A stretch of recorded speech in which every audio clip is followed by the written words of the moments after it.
Hey everyone, Tyler here with Management One again, and today I really wanted to share with you something very important and crucial, and that is the COVID-19 Economic Relief Package.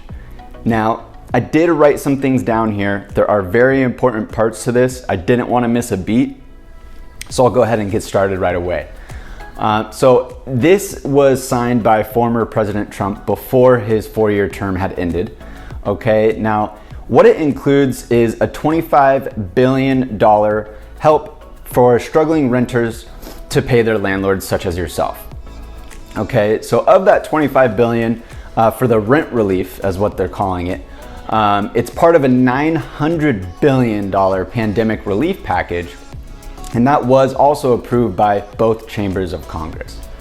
Okay, now what this does and helps out is qualified renters, and they can use these relief dollars, as they're calling it, for past due rent that they owe you, also upcoming rent that would be due, and then lastly, utility bills as well. Okay, another thing that's included is the stimulus package. Now, this includes direct one-time payments of $600 to individuals that are making less than $75 per year. And also what it is it's a direct one-time payment to married couples who make less than $150 per year, and they would be getting in the dollar amount of $1,200 one-time payment. Also, additionally on top of that, just so you know, families will receive an additional $600 per child. Okay, so that is pretty big, obviously, with everything else going on in the world, and rent needing to be due to you, such as yourself, landlords, and other things of that nature. Let's see here. The next thing I want to touch on is, additionally, on top of what I just shared with you, is the package is adding about $300 per week in unemployment benefits, and this will run through basically mid-March of 2021 as of now. Okay. Another thing here, so stimulus deal, this also resurrects the PPP, or the Payment Protection Program for small businesses. And also on top of that, amid the latest surge in COVID-related infections and the stay-at-home orders that we've all been having to do, hear about, wearing masks, so on and so forth, the closures of businesses, unfortunately, rent debt will accumulate well into mid to late 2021 is what they're projecting. So this is definitely not over. However, we do believe it's moving in the right direction, hopefully, especially with the new president here, Biden, and we'll see what happens there. The next thing I want to touch on here and take a second is what they're calling expiration of state and federal eviction moratoria.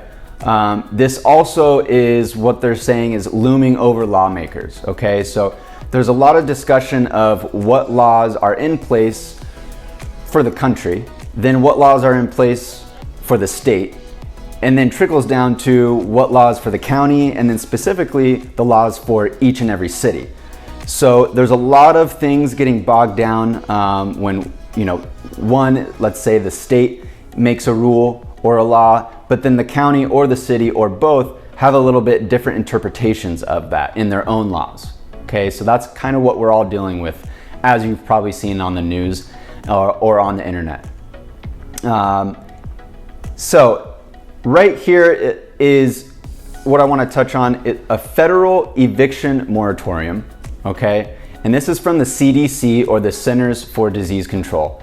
And it was set to expire a few weeks ago, actually just before the end of 2020. However, the economic relief package, it actually extended all of those protections up until January 31st of 2021. Now, this does also account for California specifically eviction moratorium, and that is also scheduled to lapse as well. So again, the economic relief package had extended all of these rules and circumstances until the end of January. However, with the forever changing laws, we do potentially foresee this actually going a little bit longer. Hopefully not, and we'll keep you updated on future videos as well. Next thing here I want to share with you. So over the past several weeks, right, there's been proposals to, again, extend or replace California's moratorium. Also, one bill, and we have another video on this in terms of AB 3088. Okay, so we do have another video on our YouTube. You can go and check that out for more information specifically on that law. What they're saying is the one bill would extend those protections of AB 3088, okay, by 2 months. And while the others would actually keep them in place till the end of 2021. And this would also be allowing local governments to add their own eviction protections, so on and so forth. So as you can kind of see here, there's a lot of information that I'm giving you, and the laws are contradicting, to say the least, when it comes down to it on some aspects of it.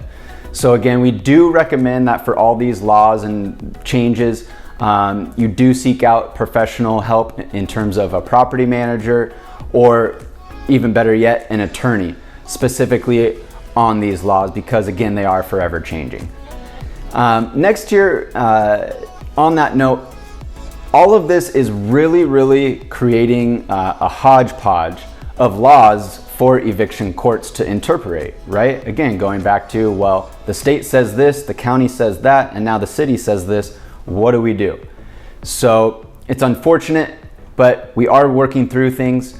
Us here at Management One, we are on top of everything, and we'll be coming with new videos and new blogs on our website, on our YouTube channel, to keep our clients, or just if you want information, up to date on all of these laws. So if you have any questions, please reach out to us, as well as reach out to an attorney for more information. Again, Tyler with Management One. Thanks so much, and we'll talk to you soon.